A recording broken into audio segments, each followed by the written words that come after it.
Now you wouldn't normally associate Excel with having the need for a spell checker, but one exists for the times when you do need it. And pretty much like Word, it will run, check your wording, offer alternatives, and allow you to add new spellings to the dictionary as you go. To run the spell checker, you simply have an open file, go to the Review ribbon and choose Spelling. Or the keyboard shortcut is F7, and F7 or clicking Spelling will bring up the spell checking dialog box. So it's checking against United States spellings for English words, finds date added in my file, you can see it's selected that behind in Excel, and offers me a suggestion of date added with a space in between, so it becomes 2 words. I quite like that option, so I can choose Change. I could choose Change All to change every occurrence of date added spelt like that into spelling like this. I could add date added to the dictionary, so without the space, so then it will not spell check it again. Or I could tell it to ignore it on this occasion, or ignore it on all occasions, but that's only applicable to this sheet.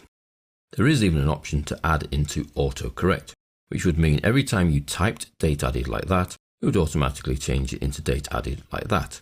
Sometimes that can be quite useful, other times that can be annoying. In this particular case, I just want to run change, which will change date added without a space into date added with a space. And then it jumps to the next typing, which says Mrs. Perhaps ought to be Mrs. with a full stop. Well, actually it's Mrs. with the full stop that I would like it changing to.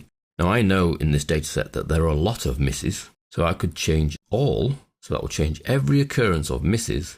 to Mrs. full stop. Change all. Then it finds Thirsk, which is a town, but offers me some suggestions because it doesn't recognize it as a town. Because it's a town, I'm likely to need that same word over and over again. It would be a good idea to add it to the dictionary. So I can add Thirsk to the dictionary, and then it won't find it as misspelling ever again. So that's not just for this sheet, that's for evermore. Similar with Bramley, it's a location. It's not really a very popular location, so I'm not going to add it to the dictionary. I'm just going to choose Ignore All.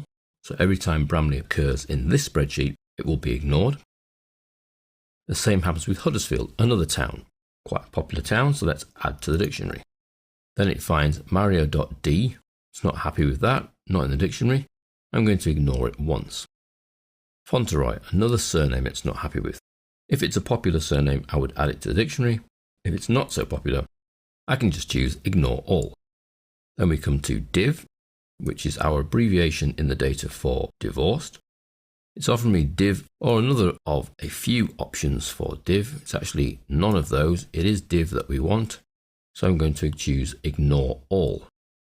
Then it finds another location, possibly add to the dictionary. Let's ignore all. Another location, ignore all. Ms, should be Ms with a full stop. Change all. Dunrowin is a location, ignore. Same for Shilston. Now Middlesbrough is quite popular, so let's add to dictionary. Ignore Snailston, ignore Tatlock, ignore Hedden. And because of the makeup of our data, it's going to pretty much find all those surnames are not very happy.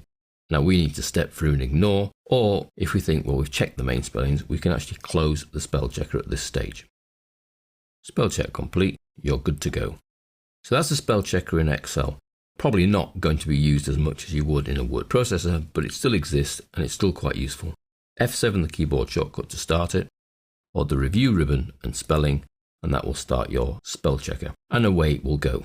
Now if you've already spell checked this document up to a point, as we have, and we've told it to ignore some words, add others to the dictionary, change some words, those changes and those ignores have all been remembered, and it effectively will continue spell checking from where it got to. And we would then step through with all the same options. Ignore once, ignore all, add to the dictionary for popular words that you're likely to reuse, and then change all, and then autocorrect for common misspellings that you want the system to change automatically for you.